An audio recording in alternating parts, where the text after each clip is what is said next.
Hi guys and welcome back to Tarot Page Philippines. So, this video, gawin natin ang weekly horoscope para po sa may mga Sun, Moon at Rising na Aries for April 6 to 12.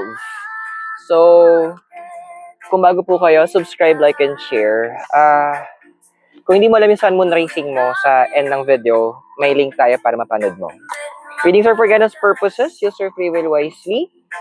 Ayan. For private readings and spell works, you can message me or every Friday, Saturday, Sunday, nasa Oh My Gulay Session Road tayo for face-to-face reading. If you want to support us, click the join or yung thanks button.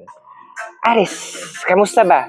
So we have here to the sea, a leg up, to the, go the distance, exchanging gifts, poise, peace and serendipity. Tapos yung deities mo, si Sun tsaka si Neptune. So ano ba expect natin tong week na to? Well, based ito sa cards kasi, ang lumalabas sa, there will be a lot of movements din na kailangan mong gawin, na kailangan mong bigyang, kailangan mong pagdaanan. So, medyo solo-solo mode muna tayo this week. Yung point na hindi ka masyadong, alam mo yung tipong may mga kailangan kang gawin, although gusto mo humingi ng tulong, gusto mong magkaroon ka ng moment para makahinga, pero unfortunately hindi darating yung help this week, ha? So, pinapakita ng cards kasi dito na ikaw mismo yung gagawa. And there will be some, well, with the card ng to the sea, medyo kailangan mong huwag kang masyadong magpadala muna sa emotions kasi madaming triggers na darating this week para sa'yo. At hindi maganda na magiging maapektuhan ka nung mga maririnig mo, mababalitaan mo. Now, again, since walang help, ito na yung part na kailangan mong bigyan ng chance sa sarili mo paano ikaw yung magiging in control. Season mo pa naman, di ba? Now, with the go the distance, wag ka muna magmadali. Kasi, alam mo yung parang burning passion mo, yung gustong-gusto mo na itong makuha, gusto mo ma-achieve. Pero, hindi pa enough yung energy. Yung, paano ba yung para ka nagcha-charge. Gusto mo nang buksan yung cellphone. Nagcha-charge ka pa. Gusto mo siyang buksan na kasi marami kang gustong gawin doon sa phone mo. Pero you know na hindi kakayanin ng battery supply. Parang ganon. This is a time of building and pruning para sa'yo. Kalma ka muna. Stay where you are. Huwag mong pilitin, huwag mong madaliin yung mga bagay-bagay para sa'yo. Kasi kapag ginawa mo yon, magre-reset ka lang. At sayang yung, sayang yung, yung moment mo. Sayang yung napundar mo na parang, wala, it will all go into nothing. Kasi, the reason behind it din kasi, meron tayong exchanging gifts. So, sa exchanging gifts, nagpapahiwatig siya. Kapag nag-invest ka, sabi ng cards, then yung investments mo, babalik din sa'yo more than what you have asked for. Diba? Ang ganda niya. Now, tingnan natin.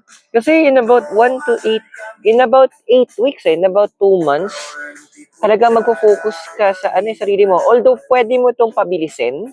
Depende yan sa actions mo. Now, yung help na hihingin mo, kung hindi nagkakaya, andoon na, it will be more on the advices from people. It's more on na parang paano ka makikipag kukuha ng message nila or expertise nila or paano yung gagawin mo in terms of this, ano ba yung wisdom nila, yun yung mga kukunin mong help lang. Pero yung help na tipong talaga magpapatulong ka, wag muna. Kasi we're seeing here, it will not be fruitful. Kasi hindi mo matututunan eh. Now, bakit kailangan solo din, di ba? Bigyan ka ng example, why? Merong experiment na ginawa sa isang school na kung saan yung caterpillar, hinahanda na maging cocoon. So, ito na nga, nung time na yung lalabas na yung butterfly, yung mga estudyante, pinapanood nila yung butterfly, nagsa-struggle. So, sobrang naawa sila kasi ang tagal bago makalabas. Ang ginawa nila, pinilit nilang buksan yung cocoon. Ending, hindi nakalipad yung butterfly. Bakit? Kasi yung struggles na kailangan niya, yung magiging struggles niya, yun yung tutulong para ma-push yung dugo papunta sa pakpak niya. So, ending, maganda siya na butterfly, pero hindi siya makalipad. Because, hindi siya dumaan doon sa proper process para makalipad siya. So, hindi sa lahat ng pagkakataon ang tulong, it's nakakatulong talaga. There are a lot of times that help will be not so good. So, eto yung time na yon. Kaya hindi ka in-encourage ng universe na humingi ng help kahit kanino. Now, meron tayo itong poise. Dagdag natin yung kireading mo. We have peace and serendipity. Well, wag mo nang questionin kung tama pa ba yung ginagawa mo, nasa tamang lugar ka ba, tamang landas. Yes, sagutin na kita. You are at the right place at the right time for the right moment. Yun yung siguro kahit dahil sa raw energy mo na rin na nandyan, gustong-gusto mo na talaga na mag-soar high, maging ma-reach mo yung top, and andoon na hindi naman sana na-inggit ka, pero more on andoon na na-encourage ka doon sa mga taong nasa paligid mo na parang, wow, sila ganito, sila ganyan, dapat ako din, which is good. I would recommend, maganda yon na ganun yung mindset mo. Pero ang paalala ng cards sa'yo, wag mong, kumaga, i-build up mo lang yun. Kasi madami ka pang groundworks na gagawin. Madami ka pang kailangang ayusin in yourself. Kasi your God is, the universe is preparing something big na parating sa'yo na parang ikaw mismo at the end of the day baka mawindang ka na. Parang makamasay mo, wow, ito pala yung result nung preparation ko. Isipin mo na lang para kang Olympic player. You have only one shot, di ba? Kaya yung, di ba, yung mga Olympic players natin, grabe yung trainings nila. Dinededicate nila for that one shot para makuha nila yung gold. And your one shot is coming soon.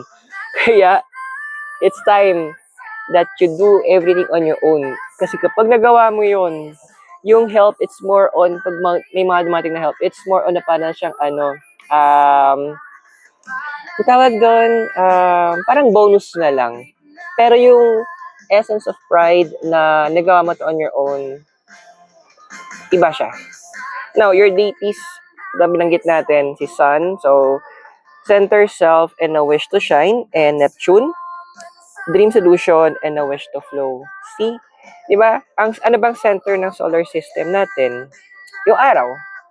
So, this is your season. It's your time to be on the center. So, andun yung point na everything should be all about you. I-focus mo muna yung mga bagay towards you.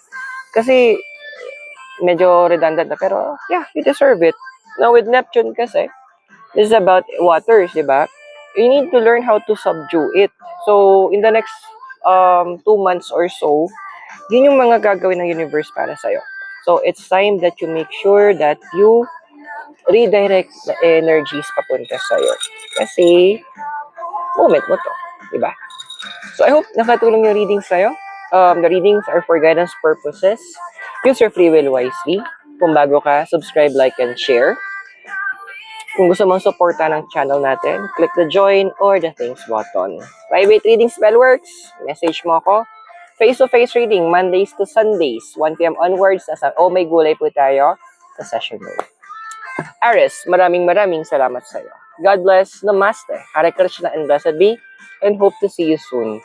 Mula po dito sa The Diplomat Hotel in Baguio City. Have a great day. Bye for now.